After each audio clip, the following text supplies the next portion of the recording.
up, everybody? Welcome to the latest edition of No Mercy. We're here in one of my home studios thanks to our official studio sponsor, FanDuel Sportsbook. FanDuel is the official sports betting company of the No Mercy podcast. You know, I know I don't look it, you know, but I was born before the 70s and the 80s. And in the 80s and 90s, we all know what New York was about. Okay, we know what New York was about, all right? It was a time of great creativity. Rap music was it. It was all that in a bag of chips. Listen to what I'm trying to tell you, okay? I'm talking about long before these other dudes came and you didn't understand what the hell they were saying. They were talking so fast, couldn't even comprehend what they were saying, okay? I grew up in the real era. I grew up with Curtis Blow. I grew up with Run DMC. I grew up with LL Cool J, Cool Mo D, okay? KRS-One, the Crews, Eric B. and Rakim. I grew up with those brothers, all right? That's what I loved. My Adidas, Sucker MCs, Rock the Bells, Cool Mo D, one of my favorite all-time jams ever. This is for the lover in you. I mean, I could break it down to you. You want me to start? Y'all want me to give y'all some lyrics to jump it off top? Take it from the man that does it real smooth. All that, yo, baby. It's not the move. You got to treat it with respect, never neglect. Try to protect, most of all, project some intellect. Presenting yourself proper is important if you truly do want to, so be a gentleman. And be in a corner. Make her feel like the most. For example, forget Goodfellas and take her to see Ghosts. See, I ain't going to go any further. I just wanted to show you I know some lyrics, okay? But that was a good time. Rap music was it. But you know what else was big around that time? Def Comedy Jam. Remember when Martin Lawrence was hosting it? Remember when cats was coming from all over the place? Some of the stuff you said, Martin Lawrence, Adele Givens, Chris Rock, some more, Damon Wayans, Jamie Foxx, the late Bernie Mac, God rest his soul. You don't understand. I ain't scared of you, motherfucker. You don't understand. Go look it up. One of the great all-time stand-up comedic performances ever. That was Bernie Mac. Listen to what I'm telling you. God, I miss that brother. I miss him so much. Here's the interesting part about it. Around that time, because stand-up comedy was so big, with the HBO's Def Comedy Jam, just like I just broke down to you, it was special. We saw some of the greatest comedic geniuses ever. And my next guest, to me, is one of those dudes. He's still around. I ain't gonna tell you he looking good because he the first to tell you he's still looking good. He think he's sexy and stuff. He got a movie coming out where he play a stripper. So evidently he ain't looking that damn bad, okay? Made a mark on stage and created one of the most popular catchphrases in all of pop culture. Stay right there. Don't go anywhere. The man himself is coming in the house. Got a new book coming out. Got a new movie coming out. Still doing stand-up comedy. Doing his thing. He's also my brother. I love him to death. I can't wait to talk to him. The one and only Bill Bellamy is in the house. Next. Don't go anywhere. I'm always on the go. Going to this game, heading to that recording studio, making an appearance at this event. So sometimes it's really rewarding to stay in, put on a show, and kick back. And when you just want to do that, Drizzly is your best friend. Drizzly is the most convenient way to buy beer, wine, and spirits with delivery to your doorstep in under 60 minutes. So if you're with friends or you've got a last-minute get-together, that home delivery in 60 minutes is huge. But we're not just talking about them getting you cheap beer. No, Drizzly does more. Fine wines, the latest and most popular seltzers, beers for the big game. They've got a huge selection, and you can shop across multiple stores to make sure you're getting the best deal. This is convenience at its finest. A great app and alcohol delivery just like that. Drizzly is the #1 app for alcohol delivery. Download the Drizzly app or go to drizzly.com. That's DRIZLY.com and get your favorite drinks delivered today. Ding dong, it's Drizzly. Must be 21 years plus. Not available in all locations. People worry too much about looking good and not enough about feeling good. And one piece of clothing you can't see but can definitely feel: underwear. And we're not just talking any underwear today. We're talking MeUndies. I'm wearing them right now. Trust me, I ain't lying to you. They're soft. They're comfortable. They got a cool design, but y'all don't need to know what I'm wearing under here. You know that, right? I'm happy, and I want you to be happy too. You know I'm always looking out for you. That's why MeUndies is offering 25% off plus free shipping on your first order. And if you want to go to even further, MeUndies has a membership that hooks you up with the coziest loungewear, bralettes, and undies from extra small to 4XL every single month. Plus exclusive deals, early access, all that good stuff in a membership. To get 25% off your first order plus free standard shipping, visit MeUndies.com/mercy. Remember, if you're not satisfied, your purchase is on MeUndies. One more time, MeUndies.com/mercy. My guest is a trailblazing stand-up comedian, former MTV VJ and actor who has appeared in films like Love Jones, Yep. Any Given Sunday. Hey. I'm the greatest receiver who's ever lived. He recently added the title author to his list of accomplishments with the release of his memoir, Top Billin', Stories of Laughter, Lessons, and Triumph.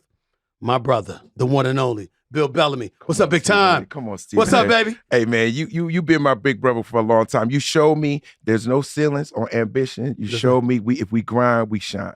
How are you? I mean, because I'm sitting there, and I appreciate the love, man, but it's well-deserved because I ain't giving up shit that ain't deserved.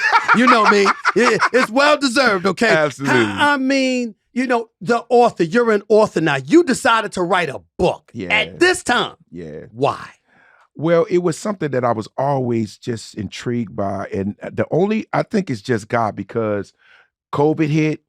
I had time to really focus. I wasn't being distracted by different projects. Because when you do a book, you got to give 2-3 hours a day. Yeah. These sessions of going over your life.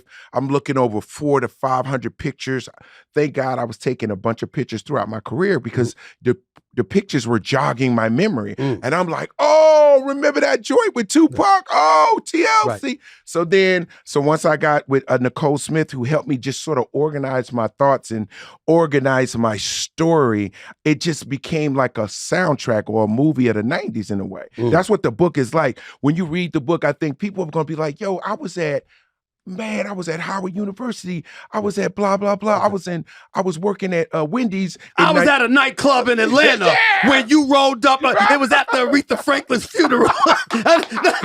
Don't even get me started with, I swear to God, I was crying. I was crying for hours over that one. We won't let her rest in peace. What happened to that? What happened? What happened? They won't let her rest. You got it. When you stood up on the spun on the wall. Oh, my God. I swear to God, I was crying. I did a joke about Aretha Franklin. I was like, she the only person I know who was dead that changed their clothes. That's right. She changed her clothes 3 times. I thought you said it was more like 8 or 9. I mean, it was like 3 a day. Yeah, it was like 3 a day. Like, what the hell's going on here? Like, is she going to another show? It just reminded you sometimes what's wrong with us. What's wrong with us? Some of the stuff that we do. And the culture. That's right. We are very interesting people. So you wrote this book and you wanted to tell all of these interesting stories. When you finally did it, yes, what did you discover about yourself, about what you endured throughout all of these years? I think the most incredible thing that I experienced was that God has really blessed my life, because it's really no way you can explain how I could start over here as a regular kid growing up in Newark, New Jersey, get into the entertainment business with no formal training or like nobody to teach me how to be a comedian or this, that, and the other, become a comedian, then shoot off on MTV and then shoot in the movies. How did that happen? Right. Like, it was a divine intervention or something, or, my dreams. I feel like one of the things I discovered about dreams are manifestations of things that are attainable if you push through. And I hope that when people read my book, that they'll be like, man, then I should just, I should keep trying. Don't give up. You know what I'm saying? I could have quit. Right. I could have quit along the way and stuff, but I was just like, yo, I can do this.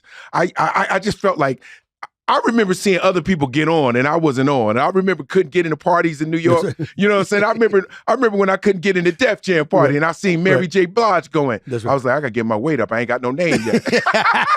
I feel you on that. You know what I mean? When you talk about pushing through. Yes. Give us an example, clarify, illuminate for us the kind of things that you had to push through in order to get to the point that you've gotten to? Pushing through for me was. I want examples. Okay, I'm gonna give you an example of like pushing through. When I went to MTV, you know what I'm saying? Yeah. They didn't necessarily, they were just thinking about playing black music.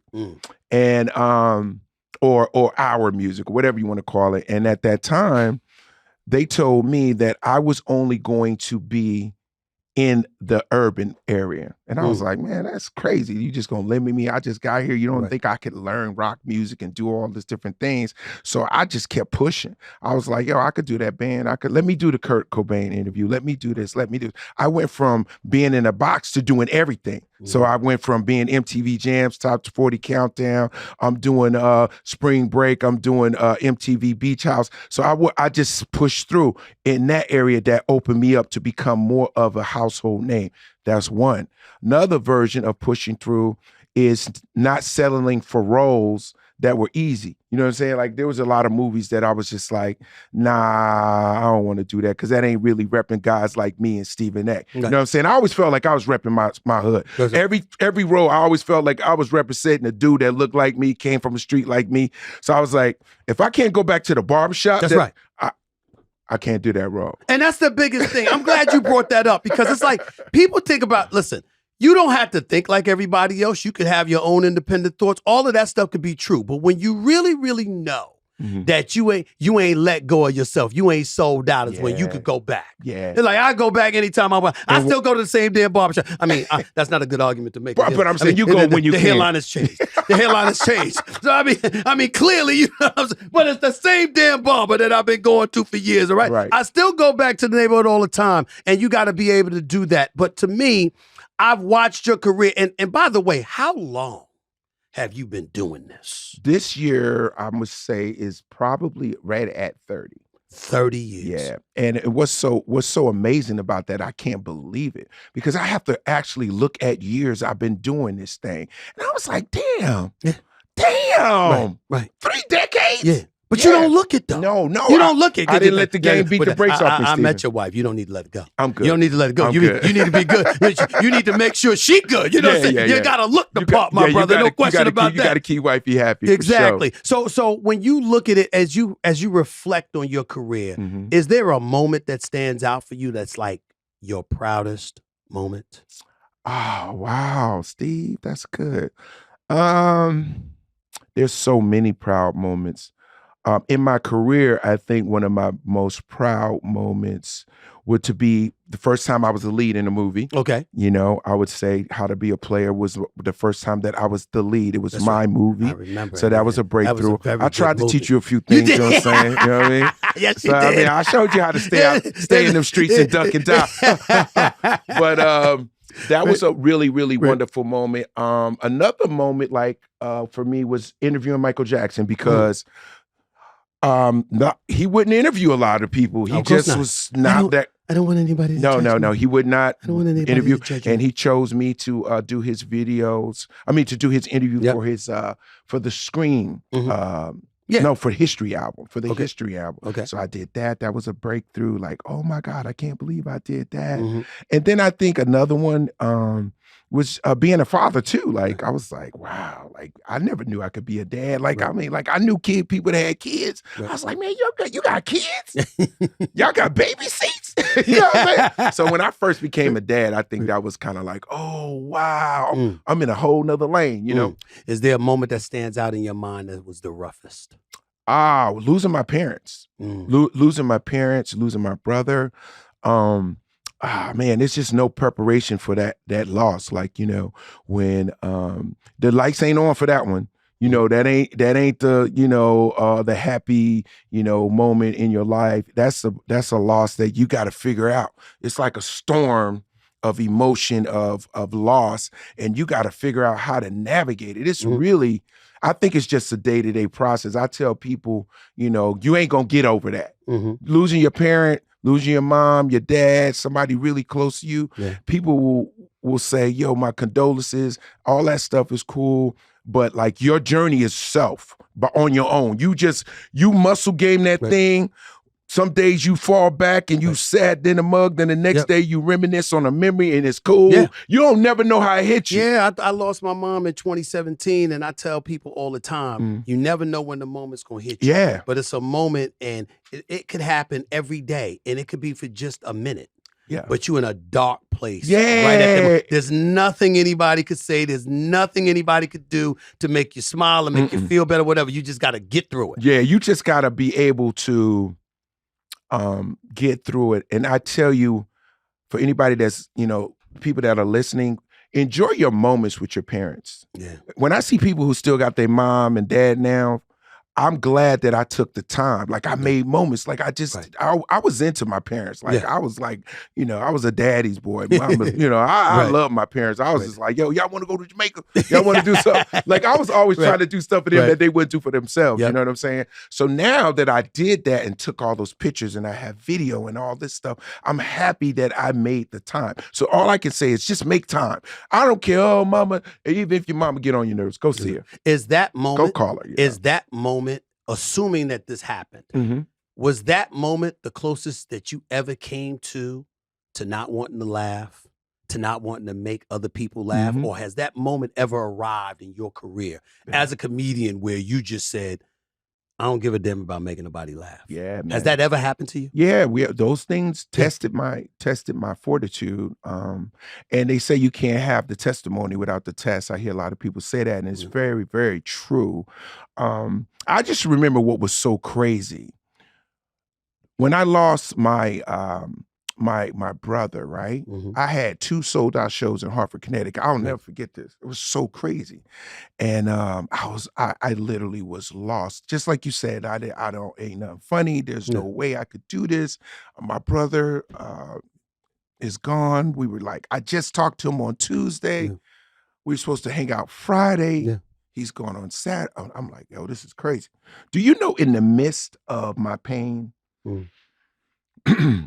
my boys was in my room. They like, yo, P, man, let's just whatever. And I was like, yo, man, we owe this to the people. And I don't know where it was like pain, and then a beam of light. And I said, yo, man, we owe these shows to the people, man. Let's go. Everybody, let's go to our rooms. Let's get ready. Let's rock out. And they was like, are you serious? I was like, yeah, let's rock out. Go out. We do the shows. 2 standing ovations that night.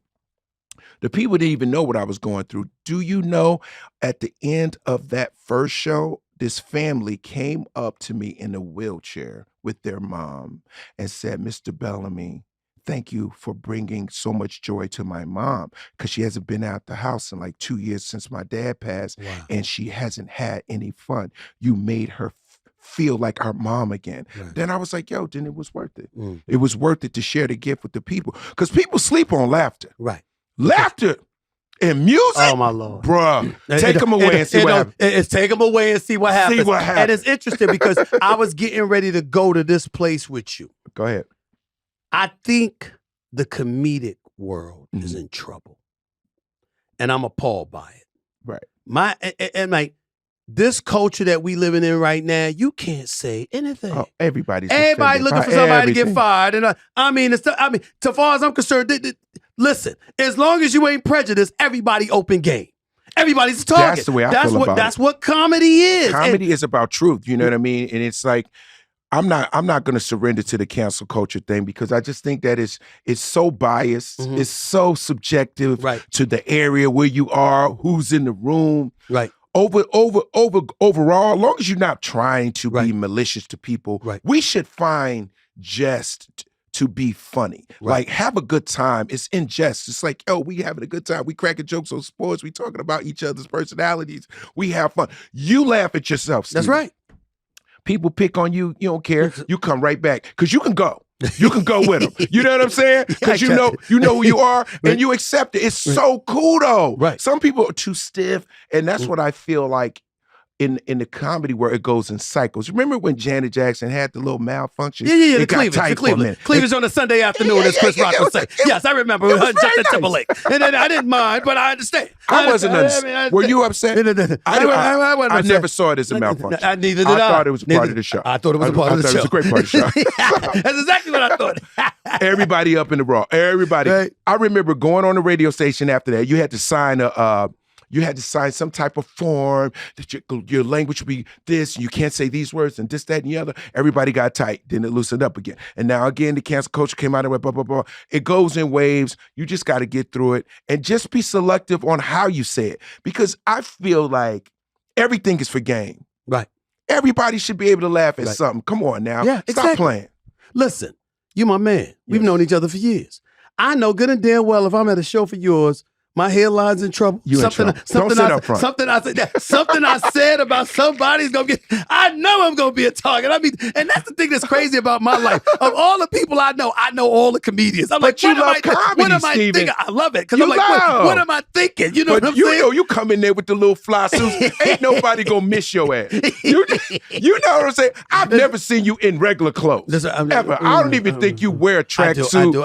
I do. It's undercover though. You know what I'm saying? It's I always see you clean. That's right. Well, I got to be. I mean, I'm trying, man. That's all I got going for me. I mean, I need all the help I can get, Bill. I mean, what the hell, man? I mean, I got to do something. I mean, I see you at Waffle House. You got a suit on. You at IHOP. You got. That's usually when I get off the plane. The only time I go there is right after I get off the plane because the plane food was so nasty. I got to get on. I got to go straight to the Waffle House, and you know, it's always a Waffle House by the airport. Come you on. know how that is. Stop playing. There's always a Waffle House by the airport. See, no question about it. You be in them streets. But let me get back. Let me get back to that subject about the comedic because here's where it gets tricky. All right. If you have companies, if you have, it could be clubs. Yeah. It could be one of the networks. It'd be Netflix or somebody. If they grow a sensitivity to those issues that y'all like to joke about, that could compromise y'all. Yeah, and that's what I'm worried about. No, I'll give you an example. That's right. You're absolutely right. So, sponsorship, corporate dollars. That's right. So you know you got to play the corporate game. So like for instance, when I was hosting Last Comic Standing, every joke that I was presenting had to be screened. Wow. Before I could say it. Because, no, we can't say that. Can you find another way to say that? Lord. Oh my God. Damn. So when you're doing network television, it's like being at your mom's house on Thanksgiving. You know, we don't curse at grandmama's house. That's right. We don't. Never. Watch your language. Never. So that's what network is. That's what corporate dollars is. So like, for instance, on my podcast, Top Billing, by the way, we need to talk about why I haven't got an invitation on that, but that's a different subject for another day. I ain't got no damn invitation. You platinum. What's up with You're that? platinum member. I mean, come on. You're platinum go member. ahead, man. Go ahead, man. But real talk, like sponsors want to know that you're not going to be so raw or like you going to be hurting anybody's feelings or saying this, that, and the other. That's why I love the comedy club. Or if I'm in a theater, right? If I'm in a theater, you came to see me. I can do my thing. I'm not being constricted by anybody. But when you're working, there are certain little things you got. You know you can't say anything on ESPN. No, I can't. But you can say more on your podcast. That's right. That's why I have it. That's why you have it. So we can get the real Steven. And then, you know, you got to do your thing and you hit it. But there's certain topics you just, you know, I'm going to say that for the cast. No doubt. That's how we do it. That's how you do it. Chess move. So in other words, the reason to be alarmed about the comedic industry may be overblown. Is that your way of saying that? Because I hope you're right. I want to be right. I do want to be right because a lot of us, man, we are veterans, you know, and we do have strong points of view. Yeah. And I think people, and y'all smart, right? And we're smart guys. Like we're not here to hurt people. Like what happened to Dave Chappelle to me is not really fair. It's like, you know, look at his whole career. He's just been trying to entertain us. That's right. He's always been pushing the envelope. That's right. I mean, he's brilliant doing it. And he's brilliant doing what he does. You got Chris Rock, you got Kevin Hart, you got all these guys that are funny in their own way. Right. So you're going to tell them as veterans, D.L. Hughley, you got Cedric the Entertainer, all my guys that now they can't do themselves. That doesn't make sense. It doesn't make sense. That's like asking an artist, let's say we use Adele, for instance, to write different music. Yeah. She's got to write the music that she knows what comes from her heart. That's right. Like what her experiences. You can't be like, only write songs about dolphins. You know? Exactly. I love the fact that you just brought that up, Bill. And the reason why I love the fact that you just brought that up is because when I go on some of these political channels, I be making that argument and I'll go like this. So let me get this straight. Y'all want to say what y'all want. Y'all want to use the First Amendment. You want to carry as many guns as you want. You want to use the Second Amendment. But when comedians want to tell joke, now they should be censored. Can somebody make sense out of that to me? It don't make no damn sense. It doesn't make sense. It don't make no sense. damn sense. The problem we're facing is censorship on every level. Everything now is about censorship, whether you're social media platforms or in our workplace. And as citizens, I feel we have to push back. Mm-hmm. You can't just let people steal your voice, steal your personality, steal what your point of view is. I just saw something that blew my mind. The guys in Tennessee that were removed from Congress, right? Yeah. The congressional figures, Congressional one in Memphis, one in Nashville. These guys speaking the truth. That's right. Speaking their truth. Right. Oh, they get kicked out. Right. Why they get kicked out? Exactly. Because they didn't want to hear it. Because you didn't want to. You didn't want to. But it was because you weren't the majority. They were the minority. Not just because of the color of their skin, because basically in the state of Tennessee, the Republicans run that joint. I get it, but I'm saying, isn't this America? Isn't right. it this what we're about? We're about diversity. We're about, all these different colorful voices singing out their truth. But then now, if you don't say what I'm saying, that's right. Oh, Stephen A. King, turn this mic off. It comes back to comedy and music saving us all, because those are the two things that I think that we've got to be most protective of. Yeah, laughter and music. Okay, that's how I feel about it. And so we've got this book here, Top Billing: Stories of Laughter, Lessons, and Triumph. Yes. Somebody reading this book, what do you want them to get from it? Man, they're going to get inspiration first. They are going to learn a lot about my life. And then they are going to be inspired about dreaming. And I really want that message to go out very strong, because I'm an example of dreaming your life until it happens. Like dreaming, seeing yourself. Steve Harvey hit me one time with this one. It was cold-blooded. He said, your imagination is a snapshot of your life. Things that you could imagine they're given to you. They're like snapshots of what's possible in your life. Why would you imagine something if it wasn't possible? I was like, damn, that's heavy. Yeah. He was like, why would God give you this imagination if it wasn't purposeful in your life? So I was like, man, damn it, I've had some imagination. That's right. I mean, I've imagined. I imagine being famous. I imagine traveling the world and people know my name. I imagine being in movies. I imagine one day I'm going to be in a movie with Lorenz Tate and Neil Long. I imagine that. That's right. And it happened. Yeah. Right? Don't forget brothers. And the brothers. Morris Chestnut, D.L. Hughley. Don't forget that. I imagine one day I'm going to be in an action. I said this. One day I'm going to have a gun. Shamar Moore, too. Let me not forget him. Oh, shout out to Shamar. Happy birthday, big bro. All right. And check this out. I imagined that I would be doing action. I was in a show called Fastlane. So I want people, when they read the book, to be like, dude, man, this guy, Bill Bellamy, man, he did it. I can do whatever I'm imagining, or I can try to do something outside the box that people don't think I'm capable of. And then on top of that, when they see all the pictures and the stories, it's so crazy what my commitment to the culture is. Like, people don't realize that I was in the right place in the right time to make the Jay-Z's and the Beyoncé's and the Ice Cubes and the Snoop D.O.G.'s become huge stars. That's right. Right here. He was on MTV. The guy that's on your show. That's me, right. Billy, right. Little Billy. Because you was giving them shine before nobody wanted to give us no shine. I was right there. They was like, Bill, do you want to go to California and interview Dr. Dre? Let's go. That's right. I remember interviewing Dr. Dre. He the first brother I ever seen with the little thing on his ankle. Every time he walked towards the door, beep, beep, beep, beep. You got to go back in the living room. You got to. You can't go by the front door. Beep, beep, beep, beep, beep. Who would ever know? He'll damn near billionaire now. That's right. Everybody got his headphones, but he couldn't go to the front door. You know what? That's why I told them. I remember when I had to fill in for Jimmy Kimmel. Okay. In August of 2021. And they said, Stephen A., why do you want to do late night? That's exactly the answer that I gave them. Except for the culture. Because you're talking about Black Hollywood. Yeah. And when I say Black Hollywood, I'm not talking about just actors and actresses. Everything. I'm talking everything. And I'm not talking about ostracizing anybody else, but I'm talking about making sure we get our shine. Thank you. On the regular. Come on. On the regular. That's what I'm hoping for. What's the favorite movie? What's the favorite movie you've been a part of?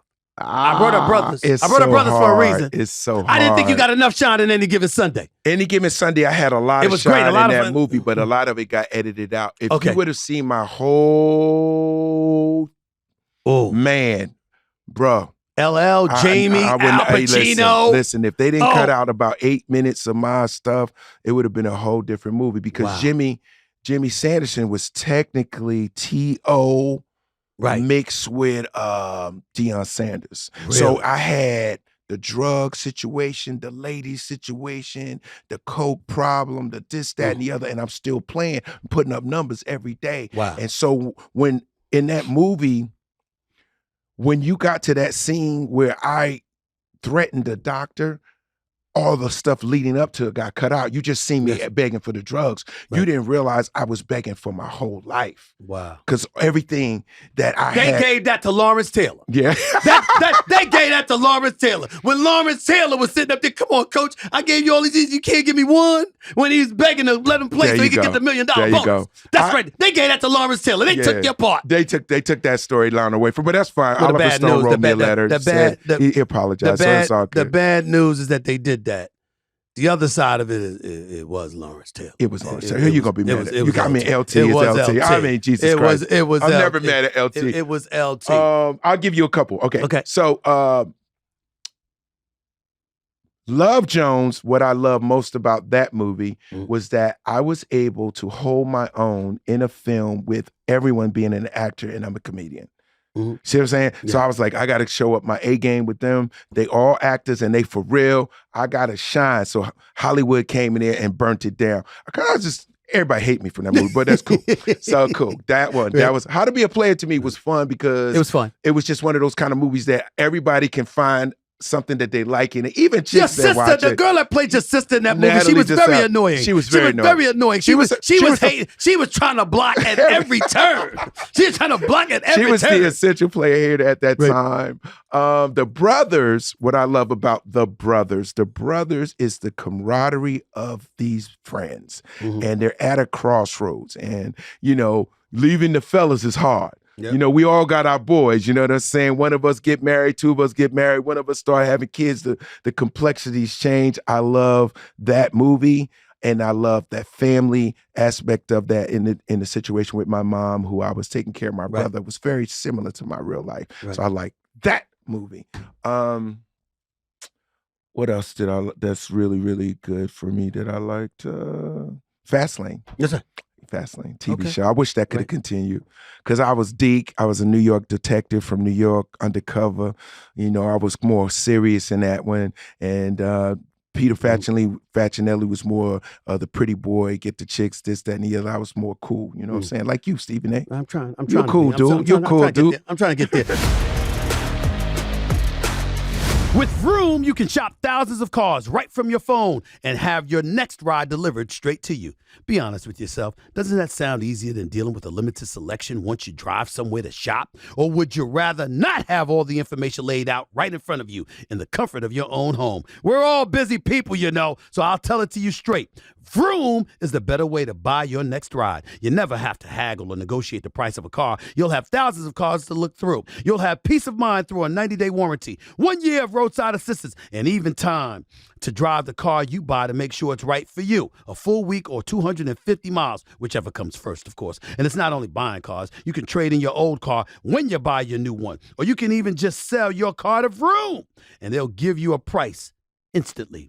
You can buy a car from Vroom entirely online. So next time you need to buy a car, just grab your phone, go to vroom.com, and check out thousands of cars.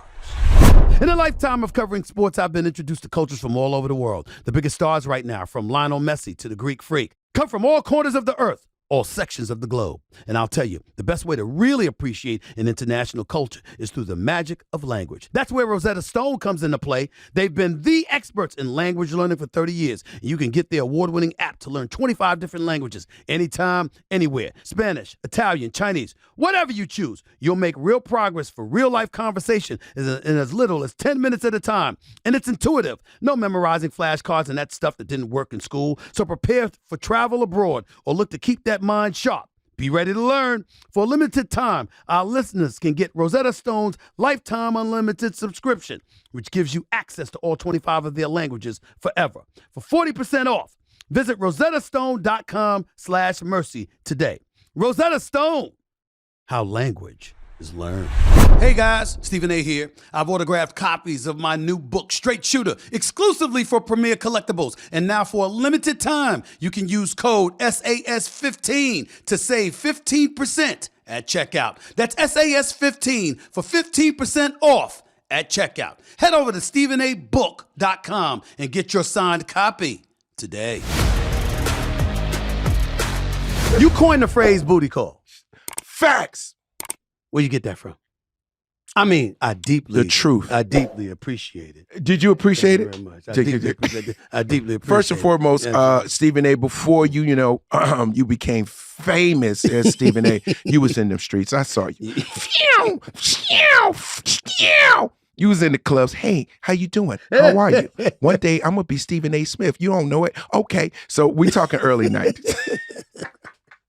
Oh, you talking? Oh, that's how you treat me? Oh, okay, I'll be back. I'll be back. Because we all got ran by in the club in the 90s. No question. No question about it. I remember one time I tried to holler at this girl. She was so fine. She shot me before I approached. I know. She shot don't me even down. think it. She would say, don't. Don't Even. I can't no even, disrespect. Don't even waste it. I don't want to hear it. I can't even count the amount of times that happened to me. Bro. I lost count. I will never forget I got shot down in the club, and my boy, I told him, I said, yo, I'm going to go holler at this chick real quick. He was like, yo, man, you sure? You sure? That's the kind of indication that you don't need to go over there. He was like, yo, she's so outside your league, fam. I was like, yo, you never know. You never know. I got 2-3 steps. All he said to me, what she hit you with? A bazooka? I said an AR. But where did booty call? I mean, that's where it came from. So but booty call came from. Booty call really came from. It literally came from the Mike Tyson incident, because I do a lot of reading on different current topics and affairs. So you talking about Mike Tyson with Desiree Washington? So when Mike Tyson had the situation in Indianapolis with Desiree Washington, the girl said she didn't know why she went up there. She was like, I just went to his room. Mike said he wanted to talk to me or whatever. I was like, at 3 a.m? At 3. At 3. Right. At 3. Right. At, not 3 p.m. Right. 3 a.m. Right. That's a booty call. I said it out loud. Right. Boom. So let's start writing. So now I write the joke from the perspective of what guys are into and what they anticipate when they know they're getting a booty call. So I made a tough situation and made it funny. But who knew it was going to stick? Like, who knew that it was one of those things that was going to not only... How about a song? Wait, with Guy and the crew. Yeah, booty call. Taco Bell got foodie calls. You know somebody, what I like. You got it. Yeah. Oh, no doubt. No doubt. No, so I end up making a song. I end up, coining a phrase. So I gave a little contribution to the culture. You definitely a lot of contributions to the culture. As you sit back now and you think about the contributions, because there's been a number of them. Thank you. What are you most proud of? What you alluded to earlier? Just that the people you've interviewed? No, I think I'm very, my most proud contribution I feel to the music game is all the people that I helped become stars. I think because it was a window of time that we needed. It was a time where MTV was really going to open up the floodgates for us to be exposed to a massive audience, not just in the hood, like mass audience, like guys like Redman and Meth. Yeah. Was doing big shows. You had Naughty by Nature, Queen Latifah coming from around my way, becoming huge stars overnight. Right. You know what I'm saying? Queen Latifah's so large, she could be the equalizer now, even though Denzel did it. Right. 2 movies with a third coming. She was just coming up in the 90s. Queen Latifah, look at her career. Amazing.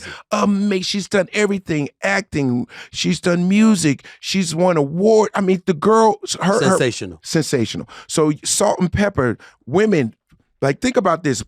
Back in the day, the Brat was at this time the first platinum female artist to go. First rap artist that's female to go platinum.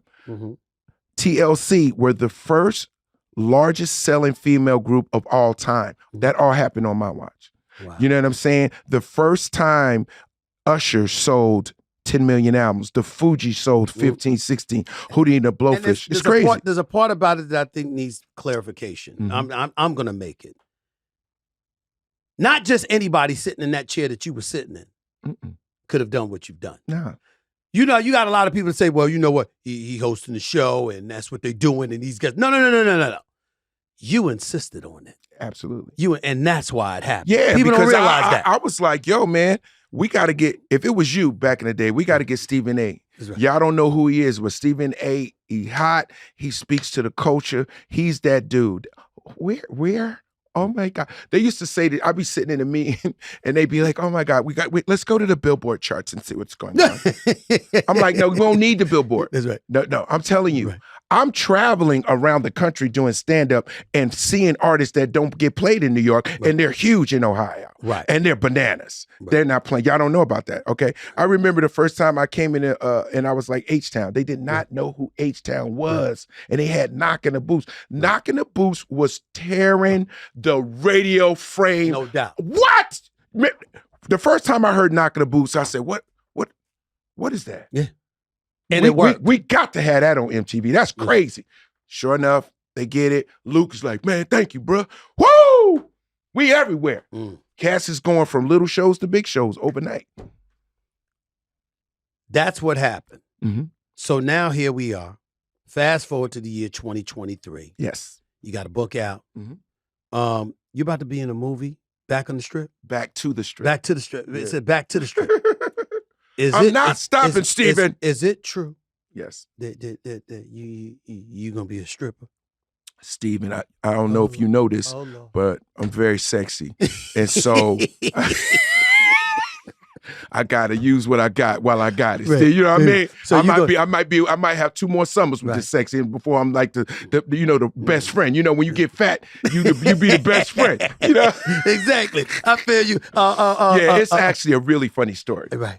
Well, tell it to me. Okay, so Back to the Strip is a comedy full of stand-up comedians. You got JB Smoove, you have Tiffany Haddish, you have Kevin Both Hart. of them hilarious. You have Gary Owen, Faison Love, myself, and Wesley Snipes. And so basically the storyline is these guys who were incredibly successful, the Chocolate Chips 20 years ago. We were the #1 black male strippers on the strip. We break up. We can't get along. Everybody want more money, this, that, and the other. And now we got to bring the group back together. And we got to get back in shape. And we got to get back to the routine to save the casino and save Tiffany Haddish's casino. So anyway, make a long story, speed it up. We have to be, when I say we have to dance, we got to dance. And it wasn't easy for Faison. Okay, so it was not easy for Faison. So give some details from this stand. So what you had to do, man? What kind of shape did you have to get First, in? What type of shape you had to get in, man? Let me tell you what people don't realize. Okay. And guys, when you see a stripper, female or male, respect the game. Yes. They dancing all day, every day. Exactly. That's like when you see Dancing with the Stars, you think it's a game till you got to do it 8-9 hours. Well, you got to do this for 20 minutes, this will wear your ass out. This little shoulder roll, and then you got to turn it. Oh, I ain't been in the strip club for a while because I saw some woman upside down on the pole. Slow. And she fell. Oh, she hit it, and you laughed. I would laugh. Bow! Yeah, I would laugh. It blood splattered everywhere. I never quite recovered. Yeah. I never quite recovered. The funniest thing I ever seen in the strip club to me was a lady who had a fake leg and the leg fell off. And for whatever reason, and I no disrespect to people who have prosthetics, but I could not pull it together because the leg rolled a little bit. It rolled. They was like, give it up for Terminator. And she came in, boom, boom, boom. And that leg flew off when she did that turn. And it just set by people's feet. They was like, oh my God. And the thing that killed me was the toenails was painted. So I was like,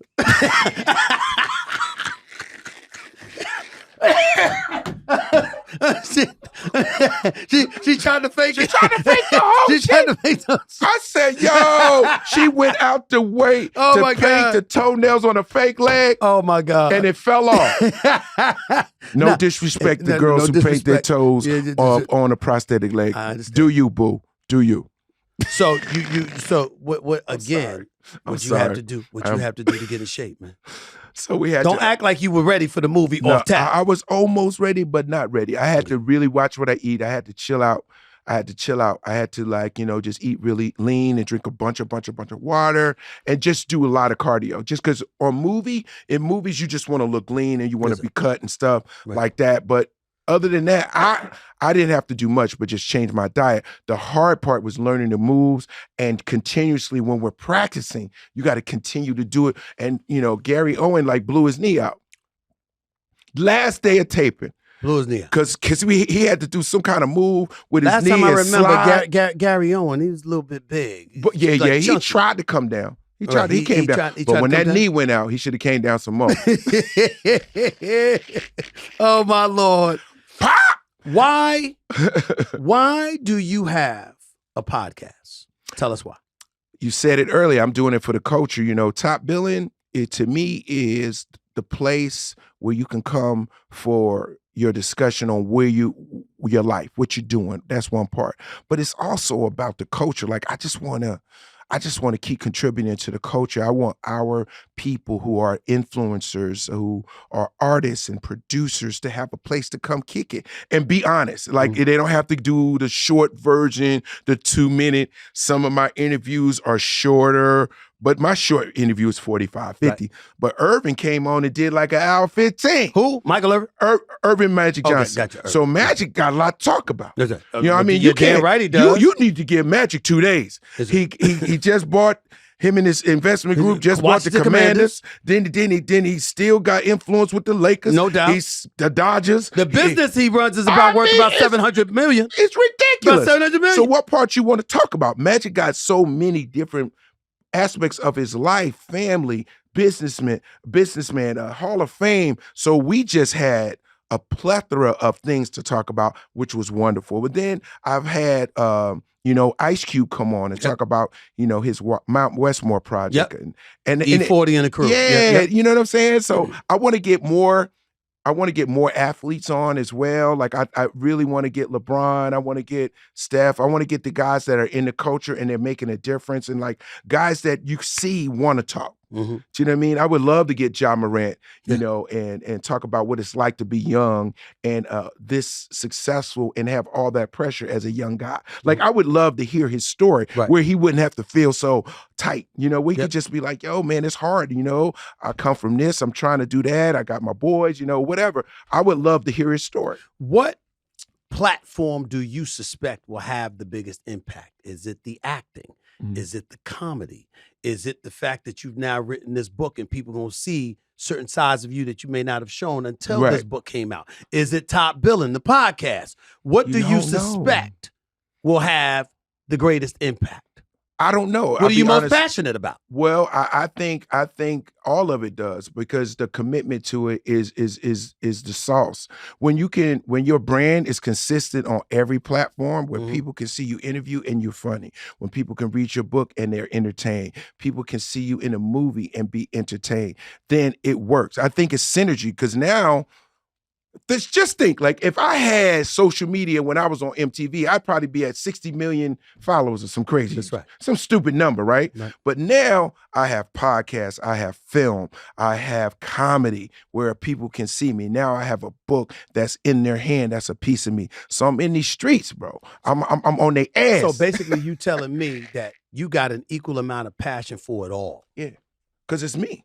It's what I love to do. Everything I'm doing, I love it. Like, I'm not tripping. You know what I'm saying? Like, coming on with you to me is like the bomb because you're my man. It's like, I talk to you on the phone. Now I get to talk to you on the phone on the show. Exactly. You know what I mean? I'll be wanting like we always talk. I'll be wanting to ask you crazy stuff. Yo, I'll be talking to the TV screen sometimes and you be saying stuff so crazy. And you call me when the TV screen ain't enough. Serious? Yeah, I am serious. I am serious. I'll be texting them, really? Really? That's right. And you're like, really? Really, absolutely. Before I let you get on out of here, all man, right, I'm with you. Proud of you, proud of what you're doing. Mm-hmm. It doesn't stop with you. There's no doubt about it. How long you think you got? For everything to do? I don't know. I don't put an expiration date on my dream. I just think that I'm evolving. And I'm interested in what this next evolution will be. You know what I mean? I didn't have a podcast. I didn't have a book in the game, 4 or 5 years ago. And now I got another movie coming out in August, and I got another project on the horizon. So it's like, I don't know. I'm just enjoying the ride and thanking God for these opportunities 30 years in.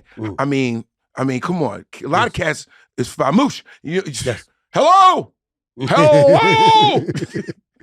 We still here. Let's get it. Top Billing, Stories of Laughter, Lessons, and Triumph. That's your new book. Yes. Ultimately, all these elements, laughter, lessons, triumph, it ultimately leads to happiness. Yes. My last question to you would be this. If you had to give advice to folks on what they needed to do to be happy, generically speaking, okay, what would it be? I feel like to be happy, you have to really go within. I think you need to really search the simplest things of happiness for you. You know what I mean? People always put their happiness on an object like a job or money or status. Yeah. My happiness comes from knowing who I am and being true to what I want to give to the world. Happiness. Like, I want to make you laugh. Like, I know that I can, without a shadow of a doubt, in a second make you laugh. I can entertain you. I can bring energy to a room. That's a source of my happiness. Another source of my peace is knowing that I never sold out. I don't have to be somebody else and then come in here and put on an act for you. Right. I could just be myself. That is healthy. You know what I mean? That's right. Because you ain't faking it. You can't pump fake. Can't live a lie. You can't live a lie. Now you out here tripping, you looking crazy. And now when people don't like that thing you made up, now you lost, you shook, now you on drugs, you bugging. No. Know yourself, be true to yourself, and believe in yourself. Does that belief run in the family? Because Shaq's your cousin. Yeah. That's how he's a lot like that. I mean, we just what we do, man. No ceilings. Like, Shaq inspires me on levels that don't even make no sense, because you can't tell me that a man of that size, that's right, just big, massive. He never just relied on basketball. No. Wow. Think about that. Yeah. He could have just been like, I'm going to play basketball. My man rap. He got franchises, investments. I mean, the dude, he a baby magic. Or he's a baby magic. He a baby magic. I mean, Chris Rock joked, when the hell did Snoop Dogg become Morgan Freeman? But I got news for you. I think before that, it's Shaq. Who the hell got more commercials than him? Yo, Shaq got me getting on everywhere. Shaq got me insurance. He got me on Caribbean cruises. He got me when your back sore. That's right. He give you icy hot. Everything. What else you need? Everything. And then you can see him on TNT. With his what kind of slippers he be wearing? Did that motherfucker ever yell? Did he ever yell? Everything. He be like, listen, Steven, I don't care what you say. I got my reins. So what? Brick City. Only thing he can say clear, Brick City. Bill Bellamy in the house, baby. I love y'all, man. Love you, brother. No mercy, baby. Don't leave me hanging. Appreciate you, man. Top Billing, Stories of Laughter, Lessons, and Triumph. Bill Bellamy, that's the book. Coming out. Make sure y'all go check it. Appreciate you, big boy. Where do I look? Right here? Yeah. What's up, man? That's right. There you Outside all day with Stephen A. Smith. No mercy!